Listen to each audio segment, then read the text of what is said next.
বাংলা সাহিত্যের রত্নের খনির এক অদ্বিতীয় রত্ন হলেন শ্রদ্ধেয় শিবরাম চক্রবর্তী। শোনাতে চলেছি সুবিখ্যাত লেখক শিবরাম চক্রবর্তীর লেখা একটি অসামান্য ছোট গল্প, চটির সঙ্গে চটাচটি। না, বিয়ের নেমন্তন্ন পেলে আর ছাড়া নয়। উৎসবের প্রধান অতিথি রূপে বর রূপে বাদ গেছি বলে যে লুচির পাতাতেও বরবাদ যেতে হবে তার কোনো মানে নেই। এতটা ক্ষতি শিকার আমার কুষ্ঠিতে লেখে না, বরং খতিয়ে দেখে যদ্দূর সাধ্য খাদ্যাখাদ্যের ওপর দিয়েই তার শোধ তুলতে হবে, এই হচ্ছে আমার মত। অতএব বটকেষ্টর বিয়ের নেমন্তন্ন গ্রহণ করতে দ্বিধা করলাম না। কাছেই শ্রীরামপুরে বিয়ে। ঘড়ি ধরে শেষ লোকাল ধরতে গিয়ে স্টেশনে পৌঁছে দেখা গেল গাড়ি আমার ধরাধরির অপেক্ষা রাখেনি। আমিও পৌঁছেছি আর উনিও ছেড়েছেন। কামরাগুলি একে একে নাগালের বাইরে চলে যাচ্ছে। কামরা তো নয়, কামড়াবার জিনিস সব। অতগুলি পায়েস, পিষ্টক, সন্দেশ, মিষ্টি গালের বাইরে দিয়ে গলে যাচ্ছে। এ দৃশ্য দাঁড়িয়ে দেখা যায় না। এমন অবস্থায় লোকে মরিয়া হয়ে ওঠে, প্রাণ দিয়ে ফেলতেও পরোয়া করে না। অন্ধ ইচ্ছার বশে বাহ্য জ্ঞান শূন্য হয়ে আমিও কখন চলমান ট্রেনের ওপরে টেনে এনে নিজেকে নিক্ষেপ করেছি। একেশ্বর নেতাকে জনসমুদ্রে ঝাঁপিয়ে পড়তে দেখেছ? না দেখে থাকলে শ্রদ্ধানন্দ পার্কের ওপরে নজর রেখো। শ্রদ্ধা এবং আনন্দ দুই একদা তোমার হবে। জনসমুদ্রেও ঝাঁপিয়ে পড়তে দেখা যায় এক এক সময়, একমাত্র ফুটবল রেফারির ওপরে। কিন্তু আমার বেলায় যেন উভয়ের যোগাযোগ ঘটল। আমিও লাফিয়ে গেলাম আর অসংখ্য বাহুও সেই সঙ্গে ঝাঁপিয়ে এলো। হাতাহাতি হয়ে জানলা ভেদ করে কি করে যে কামরার গর্ভে পদার্পণ করলাম জানি নে। কামরার মধ্যে পা দিয়েই আমার পায়ের দিকে চোখ পড়ল, আর অমনি আমি চিৎকার করে উঠলাম, আমার জুতো গেল কোথায়? আরেক পাটি আমার। বলতে না বলতে অসংখ্য পাটি বেরিয়ে এসেছে পদদল থেকে নয়, আর সবার মুখ গহ্বর হতে। ওহ, আপনার আরেক পায়েও জুতো ছিল বুঝি? কিন্তু কই দেখছি না তো, বললেন কামরার একজন। জুতো ছিল তার মানে? আমি কি এক পায়ে জুতো পরে স্টেশনে এসেছি নাকি? তা আপনি জানেন। লোকটার কথার ধরনে অবাক না হয়ে পারা যায় না। কেউ কি এক পায়ে জুতো নিয়ে নেমন্তন্ন খেতে যায় নাকি? এক পা জুতো আর এক পা ধুলো। আমি আরো বলতে যাই, খাবেন তো মুখে, তার পায়ের সঙ্গে কি? কিন্তু তা বলছি নে, আপনার এক পায়েই আপাতত দেখা যাচ্ছে কিনা তাই বলছিলাম। তাই কি বলছিলেন শুনি? আমার আর এক পাটি জুতো ছিল না নাকি? এবার আমার রাগ হয়ে যায়। না না, তা নয়, আপনি দু পায়ে জুতো পরেই বেরিয়েছিলেন তো? আপনার মনে আছে? ঠিক মনে আছে তার মানে?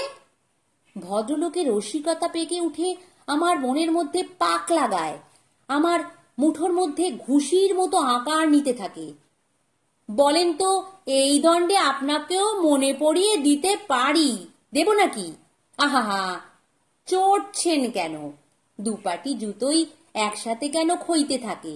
এই ভেবে কেউ কেউ আলাদাও তো পড়তে পারে। আপনি যে সেই সুবিবেচকদের একজন হবেন না, তা কি কেউ বলতে পারে? এ কথায় আমি কোনো কথা বলিনি, আপন মনে গজরাতে থাকি। যেমন আপনাদের কাণ্ড, বলা নেই কওয়া নেই, হই হই করে জানলা দিয়ে টেনে তুললেন যেন বেওয়ারিশ একটা লাশ পেয়েছেন।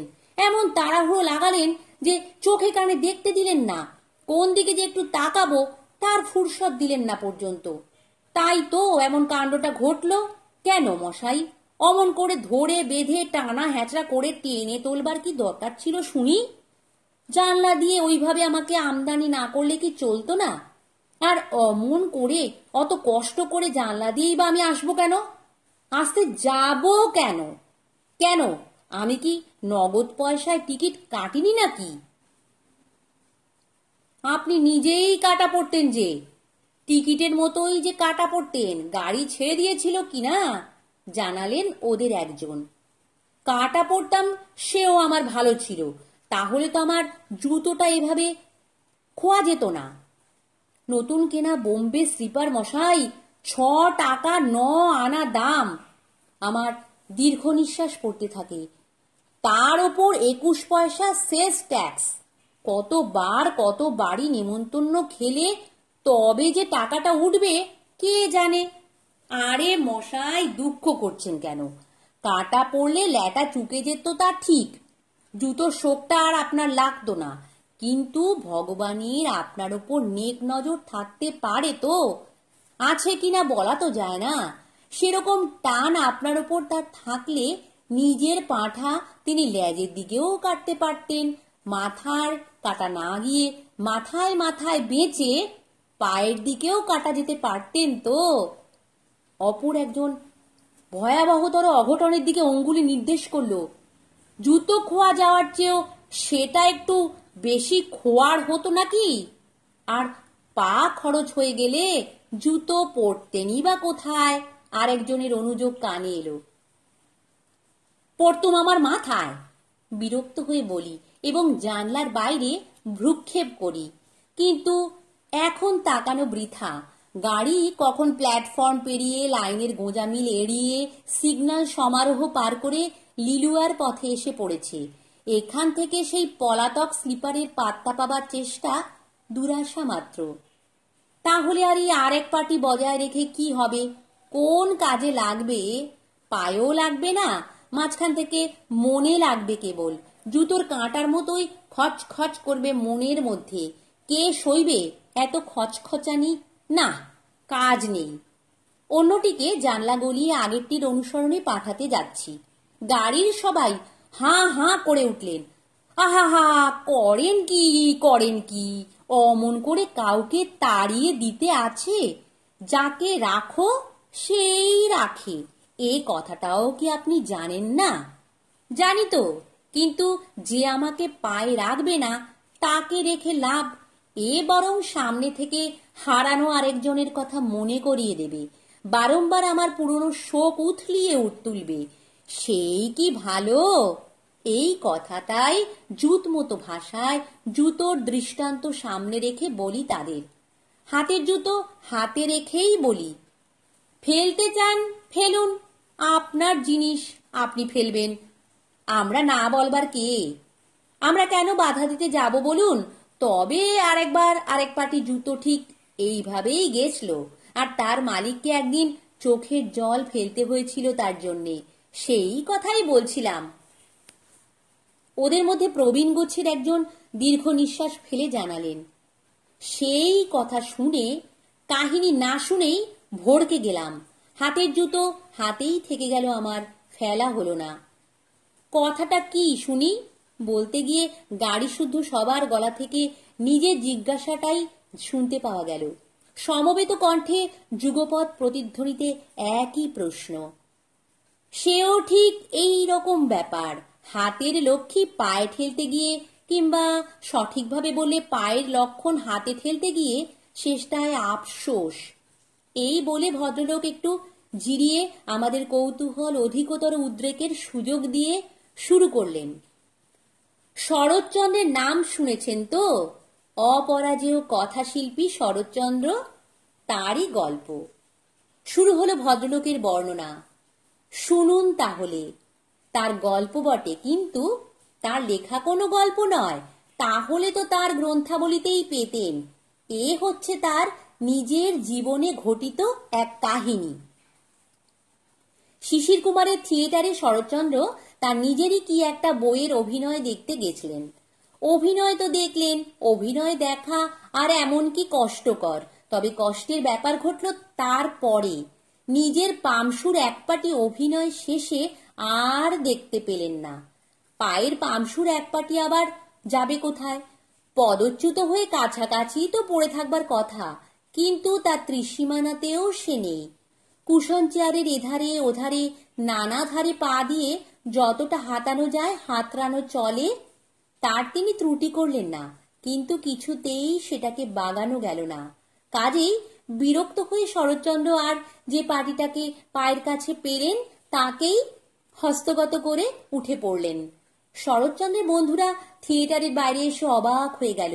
দেখা গেল শরৎচন্দ্রের খালি পা এবং খালি এক পাটি পামসু, তাও আবার তার যথাস্থানে নেই, পায়ে নয় হাতেই বিরাজ করছে। অবাক হবার কথাই নয় কি? এ কি দাদা, আপনার জুতো কোথায়?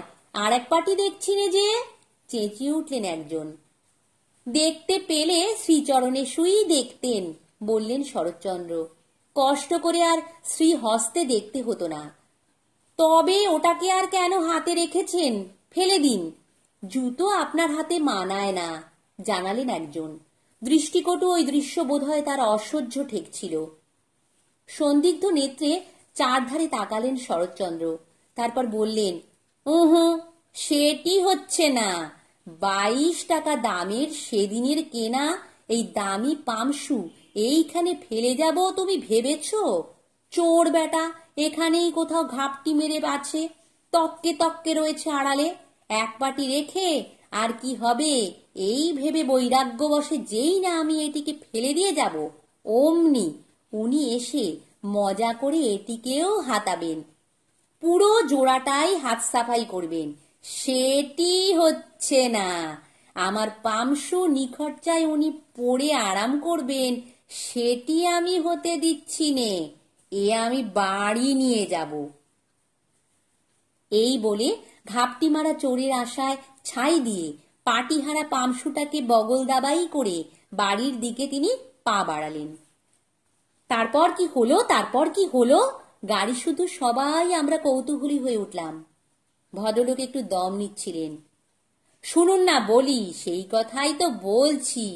চোর হচ্ছে অনেকটা চোর কাঁটার মতো, এমন উঁচা যে কোঁচার কোথাও যদি একবার লাগে তা ছাড়ানো দায়।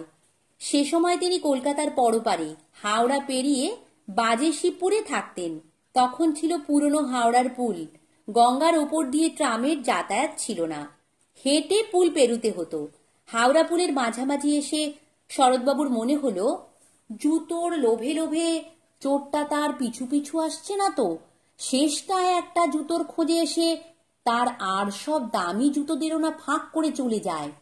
বেনো জল ঘরে টেনে এনে ঘরের জল বার করে দেয়া কোনো কাজের কথা নয়। এই কথা তিনি ভাবলেন। ডিটেকটিভ বইটই শরৎচন্দ্রের পড়া ছিল নিশ্চয়ই। চোর যে অদৃশ্যভাবে তাকে ফলো করে আসছে সে বিষয়ে তার অনুমাত্র সন্দেহ ছিল না। আরো ফলো করে তার বাড়িটারি জেনে নিয়ে শেষ পর্যন্ত ব্যাটার বড়াতে আরো বেশি ফলোদয় হোক, এটা তিনি বাঞ্ছা করলেন না। বাজেশিবপুরে কাজের লোকের আমদানি কেন রে বাপু? তিনি করলেন কি, হাওড়া ব্রিজ পেরোনোর কালে মাঝগঙ্গায় খুব ঘটা করে সেই অবশিষ্ট অসহায় একমাত্র পামসুটিকে একেবারে জলাঞ্জলি দিলেন। দিয়ে চোরকে কলা দেখিয়ে তবে নিশ্চিন্ত হয়ে বাড়ি ফিরতে পারলেন তিনি। বাহ বাহ, শরৎচন্দ্রের তো খুব বুদ্ধি ছিল, তারিফ দিল গাড়ির সবাই। বাহ, বুদ্ধি থাকবে না? কত বড় ঔপন্যাসিক তিনি, অত বড় মনস্তাত্ত্বিক এ দেশে আর জন্মেছে নাকি কখনো? সবার মনের খবর ও নখ দর্পণে থাকতো। চোরকে দেখতে না পেয়েও তার মনের কথা তিনি জলের মতো পরিষ্কার দেখেছিলেন। সায় দিলেন সেই ভদ্রলোক। কিন্তু বলতে কি, অত বড় মনস্তাত্ত্বিক না হয়েও চোরকে যেন আমি চোখের উপর দেখছিলাম, ওই গল্প বক্তার মধ্যেই দেখতে পাচ্ছিলাম যে। তা নইলে শরৎচন্দ্রের জুতো বিসর্জনের অত ঘটা উনি দেখলেন কি করে? ডিটেকটিভ বইটই কি আমার এক আধখানা পড়া নেই নাকি? আমি কুটিল নেত্রে কথকের দিকে তাকাতেই তিনি জুতোর কথাটা চাপা দিলেন অন্য কথায়। পরের দিন শিশির কুমারের আগমন হলো শরৎচন্দ্রের বাড়ি। তার হাতে একটি প্যাকেট এবং মুখে প্রশ্ন। বলতে পারেন শরৎদা, কি আছে এর ভেতরে? এখন শরৎচন্দ্রের মতো মনস্তত্ত্ববিদ দুনিয়ায় খুব বিরল ছিল। আপনারা যদি তার গ্রন্থাবলী পড়ে থাকেন তাহলে তার এন্তার প্রমাণ পেয়েছেন। তার বইয়ের নায়ক নায়িকাদের মনের কথা তিনি গণৎকারের মতো বলে দিতেন। কিন্তু দুঃখের বিষয়, প্যাকেটের মন বলে কোনো বস্তু নেই। প্যাকেট তো আর প্রাণী নয়, মনুষ্যও না। অতএব তার অন্তরের কথা তিনি বলবেন কি করে? কাজেই অত্যন্ত স্বভাবতই তার নিজের মনে তখন যে তত্ত্বের উদয় হয়েছিল, প্যাকেটের মনস্তত্ত্বরূপে সেই কথাই প্রকাশ পেল। কোনো খাবার দাবার বুঝি? বললেন শরৎচন্দ্র। না দাদা, আপনার সেই আর এক পার্টি কোন ফাঁকে আপনার কুশনের তলায় গিয়ে সেঁধিয়েছিল, আর চেয়ারগুলো তোলা নাড়ার সময় ধরা পড়ে গেছে। ফেরারি আসামিকে আপনার হাতে সমর্পণ করতে পাকড়ে নিয়ে এলাম। এরপর শরৎচন্দ্রের মনস্তত্ত্ব কিরূপ হয়েছিল তা অনুমান করার ভার আমাদের ওপরেই রইল। তার গ্রন্থাবলী যদি পুনঃ পুনঃ আপনাদের পড়া থাকে তাহলে তো টের পেতে আপনাদের খুব বেশি বেগ পেতে হবে না। আমি জুতো হাতে উঠে পড়লাম। গাড়ির মধ্যে এধারে ওধারে চারধারে খোঁজাখুঁজি লাগিয়ে দিলাম। এর ওর বোঁচকা বুঁচকি ট্রাঙ্ক তোরঙ্গ লটবহর নড়িয়ে সরিয়ে ভালো করে দেখতে লাগলাম। এমনকি ওই ভদ্রলোককেও তুলে একবার তার তলদেশ দেখতেও দ্বিধা করলাম না। কিন্তু না, কোথাও নেই, ও নিচু তলাতেও না। একধারে গোটা কতক শিশি বোতল ঢেরি করা ছিল, সেগুলোকেও নেড়ে চেড়ে পুঙ্খানুপুঙ্খ রূপে দেখলাম। শরৎচন্দ্র শিশির সৌজন্যে তার হারানো মানিক ফিরে পেয়েছিলেন। আমিও যদি এবার এইসব শিশির দৌলতে পেয়ে যাই। কিন্তু হায়, হাওড়া স্টেশনেই যে হাওয়া হয়েছে, তাকে উত্তরপাড়া উতরে কামরার মধ্যে কামাতে যাওয়া বৃথা। অগত্যা আর উপায়ন্তর না দেখে এবং সেই একমাত্র স্লিপারকেই বারংবার দেখে দেখে অসহ্য হয়ে উঠল। ধুত্তর বলে হতভাগাকে সবেগে জানলার বাইরে উধাও করে দিলাম। কারো আবেদন নিবেদন বাধা নিষেধ বাদ প্রতিবাদে কর্ণপাত করলাম না। সুজুতোর সঙ্গে আমার ছোটবেলা থেকেই আড়ি, তাদের পড়লেই আমার পায়ে ফোস্কা পড়ে। তাই আধুনিক চটি এই স্লিপারদের বরাবরই আমি ভালোবাসতাম। এভাবে চটাচটি করবার ইচ্ছা ছিল না, কিন্তু এরকম ব্যবহারের পর আর কাহাতক ভাব রাখা যায়? যাকগে, বিয়ে বাড়িতে যখন যাচ্ছি তখন জুতোর ভাবনা নেই। জুতোর অভাব হবে না, খালি পায়ে ফিরতে হবে না, এটা ঠিক। এমনকি বরাতে থাকলে শরৎবাবুর মতন দামি নরম পামশুও পেয়ে যেতে পারি। চাই কি?